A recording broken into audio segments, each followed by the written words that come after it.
सभी को राधे राधे। जय श्री कृष्णा, राधा वल्लभ, श्री हरिवंश। तो स्वागत है आपका हमारे एक और नए से ब्लॉग में।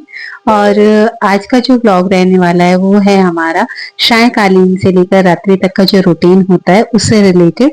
बट उससे पहले मैं एक चीज बोलना चाहूंगी आप सभी को कि मैं डेली बेसिस पर मतलब जो लॉन्ग वीडियोस हैं वो भी और शॉर्ट वीडियोस हैं वो भी 2-3 माह से मतलब पोस्ट कर रही हूँ रेगुलर।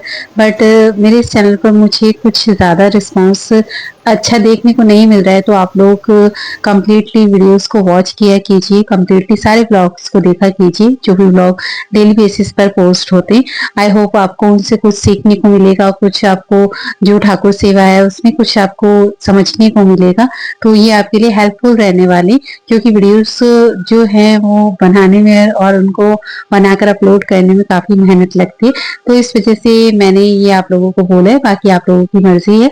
अगर आप लोग सब्सक्राइब करना चाहें तो कर सकते हैं, नहीं करना चाहें तो कोई बात नहीं। तो चलिए शुरू करते हैं अपना आज का वीडियो। तो देखो शाम का टाइम मतलब होने वाला था, अराउंड 3 से 4 जो थे वो बज गए थे। तो फिर उसके बाद मैंने झाड़ू वगैरह मारी, पूरे घर में सफाई की झाड़ू लगा करके। उसके बाद थोड़ी सी चाय बनाई, चाय बनाकर पी थी। और जो घर में आसन वगैरह होते हैं वो सारे मतलब अपनी अपनी जगह पर उनको व्यवस्थित कर दिया। उसके बाद जो सुबह के धुले हुए कपड़े होते हैं, क्योंकि कपड़े जो है वो अब सूख जाते हैं, धूप में डाल के आने की जरूरत नहीं पड़ती, बालकनी में ही डाल दो, वहीं पर सारे कपड़े इजीली जो है वो सूख जाते हैं। तो उन सारे कपड़ों को तय करके रख देंगे अलमारी के अंदर। उसके बाद जो रसोई थी उसमें थोड़े बर्तन थे तो वो भी मतलब करके साफ जो है वो सारी रसोई को साफ कर लेंगे।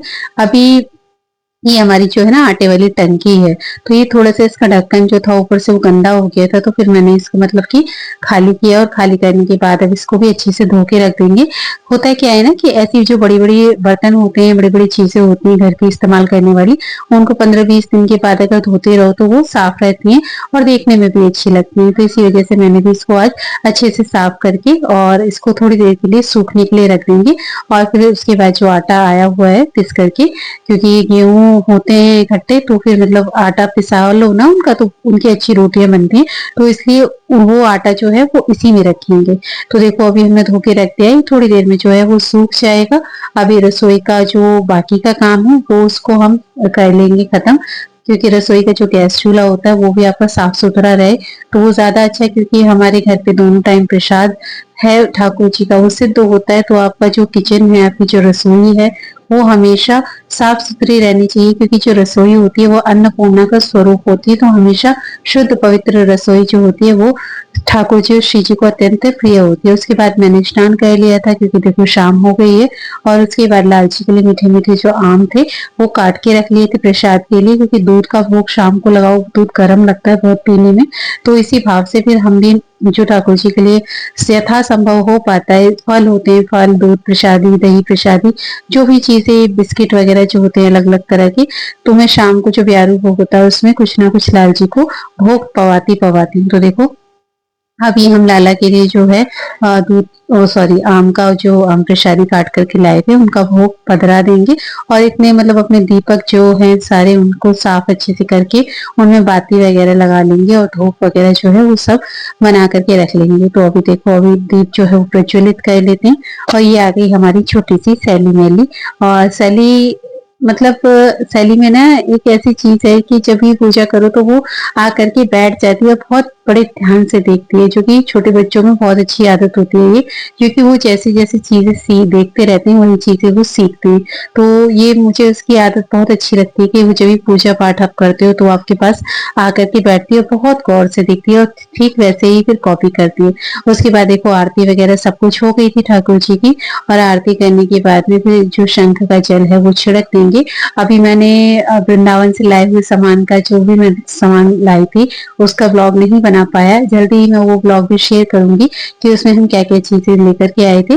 तो देखो अभी लाल जी को प्रेम से आम प्रसादी का जो है वो भोग लगा देंगे अपने हाथ से भी, और फिर उनकी कर देंगे थोड़ी सी चवर सेवा, क्योंकि जितनी देखो सेवा हो जाए अपने हाथों से उतना अच्छा है। और जितने अच्छे से हो पाए, मन का भाव यही होता है कि कुछ कमी ना रहे। पर देखो हम इतना तो कुछ ज्यादा नहीं कर पाते, फिर भी बस प्रयास रहता है कि चलो थोड़ा अच्छे से ज्यादा हो जाए। तो मन को जो है वो प्रसन्नता रहती है। उसके बाद फिर प्रसादी जो थी वो सब में वितरित कर दी थी घर में, क्योंकि सब नीचे ही बैठे हुए थे। और फिर मैंने भी थोड़ा प्रसाद खाया, जो आम प्रसाद का भोग लगाया था। और होता है क्या है कि जब हम ठाकुर जी को भोग लगा करके प्रसादी पाते हैं, कुछ भी सही, तो उससे हमारी जो मन बुद्धि होती है वो पवित्र होता है। इसीलिए आचार्य जन कहते हैं कथा में कि हमेशा भगवान को भोग लगाकर या उनका स्मरण करके ही जो प्रसाद है, खाना है, जो भी आप खाते हैं वो आपको पाना चाहिए, सात्विक भोजन। तो आपकी मति हमेशा शुद्ध पवित्र रहती है। तो देखो सभी के लिए जो था वो प्रसादी मैंने दे दिया था, सब प्रसादी पा रहे थे। उसके बाद फिर आकर लाल जी के लिए बनाया था खाना प्रसादी, और आज ये बनाई थी अरबी की सब्जी और रोटी। तो फिर ये श्री जी को अरबी की सब्जी बहुत प्रिय होती है, तो उनको फिर अरबी की सब्जी का रोटी का भोग लगाया। अब देखो लाल जी को थोड़ा झुला देंगे झूला, क्योंकि अब रात्रि हो गई है, तो अब उनके वस्त्र जो है वो बदलने का समय हो गया है। क्योंकि ये जो वस्त्र होते हैं ये बहुत मतलब कि वैसे होते हैं ना, थोड़े से मतलब चमक धमक वाले, क्योंकि अभी ये नई ड्रेसेस में लेकर के आई हूँ लाला के लिए। तो मैं इनको बस थोड़ी देर के लिए ही मतलब यथासंभव हो पाता है उतना पहनाती हूँ। बाकी रात में लाला को बस हल्के ही कपड़े पहनाती हूँ, क्योंकि गर्मी भी बहुत ज्यादा है। तो अभी लाल जी का जो श्रृंगार है वो सारा मतलब कि बढ़ा कर रख देंगे, और लाला को हल्का सा एक वस्त्र पहना देंगे, सूती सा। ये देखो ये बहुत आरामदायक और हल्के हल्के से वस्त्र होते हैं, तो ये रात को धारण करा देंगे। उसके बाद लाला को खस का इत्र लगा देंगे। और ये खस का इत्र भी मैं वृंदावन से ही लाई थी, पहले का भी रखा हुआ था बट अभी और लाई थी। तो फिर लाल जी को देखो शयन करा दिया था उनका छोटा सा कूलर लगाकर, और कितने आराम से हमारे लाल जी जो है वो शयन कर रही है। उनका सामग्री वगैरह सब रखी उनके पास, श्रृंगार बंटा भोग जलधारी जी। और ये हमारा सुंदर सा मंदिर जो है अभी हम लाइट ऑफ कर देंगे और फिर लाल जी को शयन करने देंगे। तो हमारा ब्लॉग कैसा लगा जरूर से बताइएगा। राधे राधे, जय